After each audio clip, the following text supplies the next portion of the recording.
Hi everyone, welcome back to AIC. If you're new on the channel, welcome. My name is Rachel and today I decided to shoot a long overdue video about exam SRM that I took in May this year.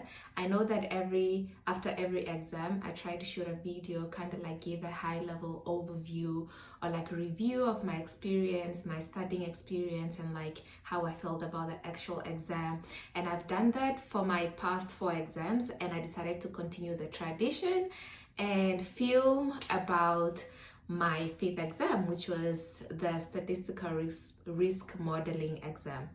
So yeah, exam SRM, I wrote it in May. That was like I think a month after writing exam stem, because I wrote exam stem at the beginning of February and I decided to take a break. But then I was also like, yeah, what am I gonna write next? And I realized the only like good option to take was writing exam SRM, and it was being offered in May. And so I decided to start studying early March. So March, April, May, I technically had 3 months to study or less. Yeah, slightly less than 3 months. But exam SRM content wasn't a lot, I think. So I use coaching actuaries, and what I do normally is like I download the schedule and I make sure that I'm like on track. So I just make sure that I'm learning and that I'm also saving enough time for the adapt or the practice questions. And so I studied I think 1.5 months, and then the other time I was doing practice questions and like going over my week topics and so forth. So yeah, they don't have a lot of topics in comparison to a STEM or the short-term actuarial math exam that I took before SRM. It's less heavier, and I will say that there's the whole thing going on where most people feel like exam SRM is relatively easy, and I wouldn't say that it's easy, but I also wouldn't say that it's difficult. It's definitely less computational, so it's very qualitative. In this exam it's more like risk modeling, like the theoretical, the concepts of that. So you do like linear models, generalized linear models, you do decision trees, clusters, principal component analysis, and yeah, you do all of those stuff. And I think as long as you know the bigger pictures, like it really helps, because on the actual day of the exam, like few weeks before the exam, I was a little bit conflicted on my feelings of the exam, because with coaching actuaries adapt, I always try to make sure that I got a high end level for me to feel confident. And I think I was like excelling very fast in my adapt questions, and it was a little bit confusing because I'm like there are some things I'm not sure if I know like the details of those stuff.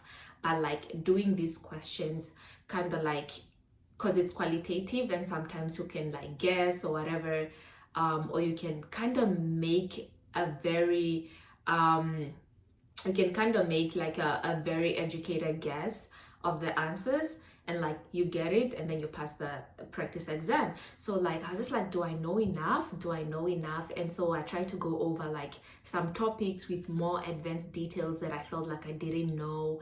But also I was like, I finished quite early in comparison to the exams that I've taken before, and I was passing the exam. So I was like, okay, maybe I'm okay, but also I'm not sure, because it just felt like I didn't know enough. And so some of the questions were also very repetitive. I'll say that it's not like a really old exam, so the question bank on coaching actuaries, like most of the questions were repetitive, so I was saying the questions over and over again, and I know that it's always the same answer, so maybe that's why I was also passing well in my adapt questions. So I know like about 2 weeks before my exam, I probably got the end level that I wanted to get. I think it was like a 6 point something. And I was just like, yeah, let me go over the SOA questions. I went over the SOA questions. They also don't have a lot of questions on SRM. So I finished that. And the last week, I was just really like going through all my practice exams and like making sure like I truly understand the concepts, and not just because I've memorized the answers to the questions, because I'll come across these questions over and over again. So I made sure that I truly understand the questions. I made sure that the concepts were clear, understood the bigger pictures of the concepts, and so forth. And then the actual exam came, wrote the exam. It was very different, I'll say, in a sense that, like, even in terms of like the interface, or maybe it was just the testing center I was at, I don't know, but like the interface of the exam was kind of different. It's multiple choice, also 35 questions, like all my exams that I've taken, but this one I think was 3 hours 30 minutes, I believe. I think it was 3 hours 30 minutes if I'm not mistaken. But you finish quite early because it's qualitative. So like if you know the answer, you know the answer. If you're making a guess, you make the guess. Like it's not computational heavy. I feel like I had maybe like 2 or 3 questions that were really computational, and it's not like computational heavy. It's more like if you know your formulas, if you know your concepts. So like that was it. The rest were like qualitative. So even during practicing, I'll finish my exam really early, like even with 2 hours left, and I'll just go over that. So that's exactly what happened in the exam. But what I did in the exam was like I made sure that I'll flag all the questions that I wasn't sure of, or like the ones that I didn't know. And I think that helped, but also like kind of gave me fears for when I finished, because it's only this is my first exam where I don't have preliminary results. So I didn't know how I felt after the exam. I think I had about like sorry. I think I had about like, I'll say 10 flagged questions, like 10, either 10 or 13 flagged questions where I was like, okay, I'm not so sure. Like, I think I know some of them, but I'm not so sure. Like those ones that I was not so sure of. But then there were also like, they still also the likelihood that some questions that I think I might have gotten wrong. So I was like, it's possible I'll pass, it's possible I will not pass. Like it's possible to get a 5, you know, because I was calculating, like I still had like 2 hours left before like my time is up, but I had like finished my questions, and I was just kind of like thinking over my questions that I was not sure of. So I was also calculating what are the chances that I'll pass, what are the chances that I'll fail. And I was like, okay, so it's possible that I will not get a 6, but it's also possible that I'll pass. So after the exam, I was just like, okay, you know what, like I know maybe 2 or 3 questions when I checked after the exam, when I was like, oh yeah, I was definitely wrong on these ones.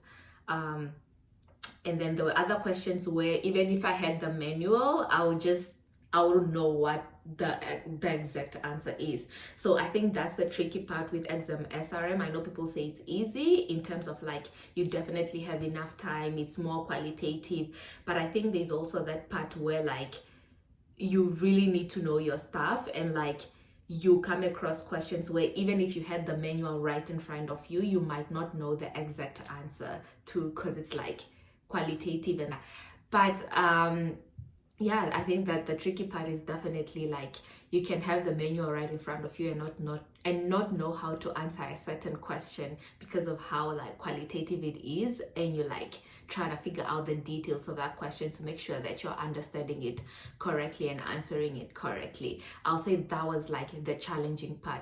But also after the exam, I was just like, okay, you know what, like I was having really huge mixed feelings, but I was like, you know what, I wrote it, there's nothing I can do about that right now. So yeah, let me just wait for 2 months. And so during those 2 months, I was like planning for the possibility that I passed and like what exam to take next. And so I decided to just wait and then like not do anything until I hear about my results. And I had a holiday back home, so that kind of helped too. During my break, I was just like spending time with family and like being in Namibia and all of that. Yeah, also at the time, like there was just like a lot going on, a lot of like major life changes, me going home, it was my 25th birthday, like getting a house, like it was just a lot. But yeah, the results finally came 2 months later, and I was so scared. I was like, Lord, please. But also I was like, you know, whatever happens. So I passed, and I was like, oh my God, yes. And yeah, I got an 8. It's like kind of a surprise to me because I was kind of like expecting around like a 7 maybe, because I was just like, there were questions that I feel like I wasn't sure, but maybe that just means that like in that subset of questions there are probably questions that I got right, or maybe I was just like underestimating myself, or maybe like, you know, I just got them right.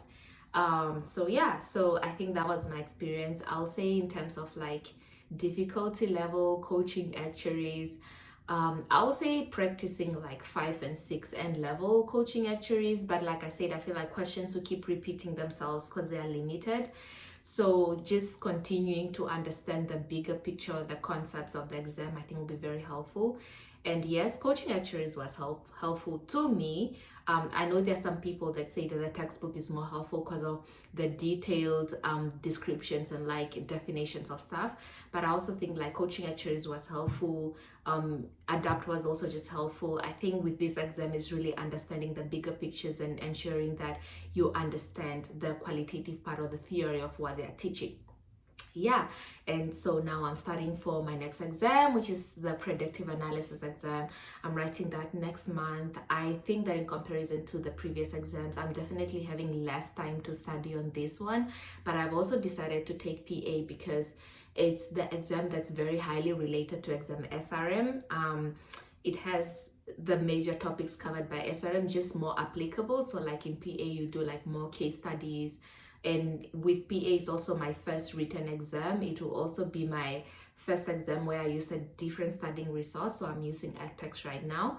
But yeah, I'm just like, you know, studying, and we'll practice when I have like a few weeks to my exam, and I'll see how that goes.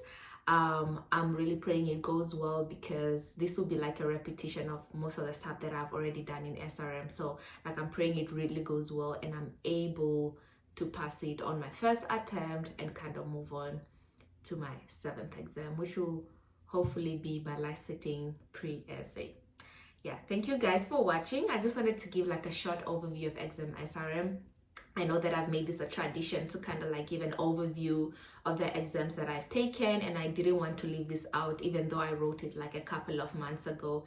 I wanted to make sure that I shoot this video and I have it on my channel for anyone who may be looking for guidance towards like studying this exam and like hearing the difficulty level of the exam, because I think most posts out there have it that it's one of the easiest SOA exams, and I'm not disagreeing, but I'm also not entirely agreeing, because kind of leads to people underestimating the exam and like doing the bare minimum and getting surprised or shocked when they get into the exam. I think it requires maybe less time to like get the stuff, and the fact that it's not computational heavy, but I'll say that it's not too easy to a fact that you have to underestimate it. Definitely put in the effort, definitely take it like any other actual exam that you take and just give it a go. Thank you for watching, and I'll see you in my next video. Yeah, thank you guys, and see you later.